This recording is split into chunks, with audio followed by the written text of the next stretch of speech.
السلام علیکم ورحمۃ اللہ وبرکاتہ۔ الحمدللہ وحدہ والصلاۃ والسلام علی من لا نبی بعدہ۔ رمضان المبارک کی برکتیں جاری ہیں اور یہ سیزن ہے نیکیوں کا، بہار ہے نیکیوں کی، اور اس کے لیے نبی کریم صلی اللہ علیہ وسلم ہمیشہ دعا فرمایا کرتے تھے کہ اے خدا برکت دینا رجب میں اور شعبان میں، اور پہنچا دینا رمضان میں۔ اور پھر رمضان کے لیے فرمایا کہ من صام ایمانم احتساباً غفر لہ ما تقدم من ذنبہ۔ اور یہ ایک حضرت ابو ہریرہ کی متفق حدیث ہے، من صام، وہاں تو صام ہے، یہاں من قام رمضان، جس نے باقاعدہ تراویح کو سننے کے لیے، سماع قرآن کے لیے باقاعدہ وہ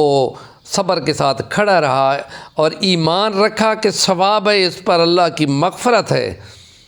اور ڈٹ کر سنا قرآن اور سمجھا، اور توجہ اور خشوع اور خضوع اس کو حاصل ہوئی، تو پھر وہ اصل ہے جس کے لیے یہ تراویح نبی پاک صلی اللہ علیہ وسلم نے اپنی سنت 3 دن پوری کی، اور 3 دن کے بعد نہ آئے۔ اور پھر جب صحابہ نے پوچھا تو آپ نے فرمایا مجھے ڈر ہے کہ تم پہ لازم نہ ہو جائے، واجب نہ ہو جائے، تو اس لیے میں نے پھر حضرت عمر فاروق کا دور جب آتا ہے، جس کو ہم کہتے ہیں شاہکار رسالت کا دور، حضرت شبلی نعمانی کی جو فاروق اعظم ہے اس کو پڑھیں، تو انہوں نے فرمایا تھا کہ آؤ اب وہ سنت جو نبی پاک نے 3 دن پڑھی تھی وہ ہمیں بتا گئے ہیں، آؤ اب ہم پڑھتے ہیں، اور 20 تراویح انہوں نے شروع کرائی تھی۔ اس کو اگر آپ دیکھیں تو فاروق اعظم کی جو کتاب ہے اس میں انہوں نے باقاعدہ اولیات عمر فاروق بہت سارے بتائے ہیں، تو ان میں یہ 20 تراویح کا طریقہ بھی ہے جو حرمین شریفین میں باقاعدگی کے ساتھ آج تک 20 رکعت پڑھی جا رہی ہے، اور یہ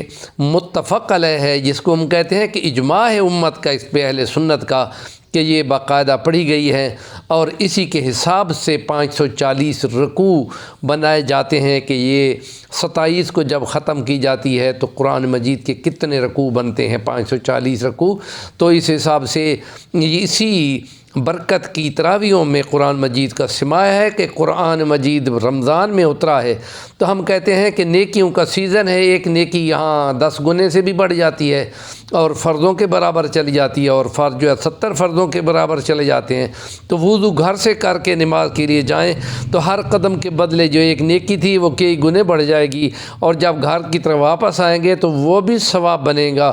اور اس لیے کسی کو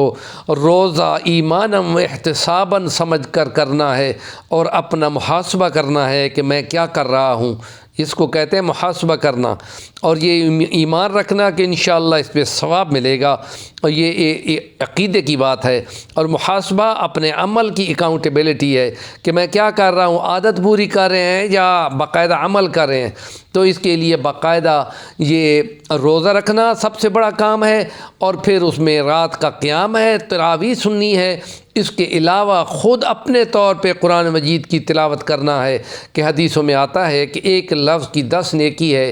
تو رمضان میں تو کئی گنے بڑھ جائے گی۔ تو یہ الف لام میم آپ فرماتے ہیں کہ ایک لفظ ہے، یہ ایک نہیں ہے، الف الگ ہے، لام الگ ہے،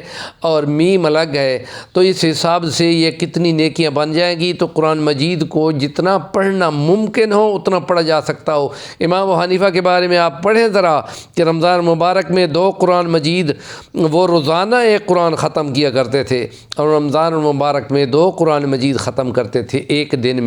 تو یہ حضور پاک صلی اللہ علیہ وسلم نے بھی آخری سال جس میں آپ کی وفات مبارکہ ہے، وہاں حضرت جبرائیل کے ساتھ دورہ کیا کرتے تھے ریوائز کرنے کے لیے، اس میں مرتبہ 2 مرتبہ قرآن مجید کو ریوائز کیا تھا۔ تو قرآن مجید کو جتنا پڑھا جائے، سمجھ کر پڑھا جائے تو بہت ہی اعلیٰ ہے، اور قرآن مجید کو دیکھ کر پڑھنا بھی ثواب ہے، اور انگلی ساتھ لگا کر دیکھنا اور پڑھنا، اور یہ بھی حوصلہ دیا گیا ہے کہ پڑھنے میں دقت آ رہی ہو تو ثواب کے گنے بڑھ جائے گا۔ تو اس قرآن مجید کی تلاوت کرنا، پھر فرض نمازوں کو پورا کرنا، جو ایک فرض 70 کے برابر چلی گئی ہے، تو ہم یہ کہتے ہیں کہ اپنی نمازوں کی قضا کو لوٹانے کی فکر بہت زیادہ ہونی چاہیے، اور انہی کے دنوں میں باقاعدہ نیکی کرنا، اور کسی کو روزہ کھلانا اور صدقہ کرنا، اور کسی کو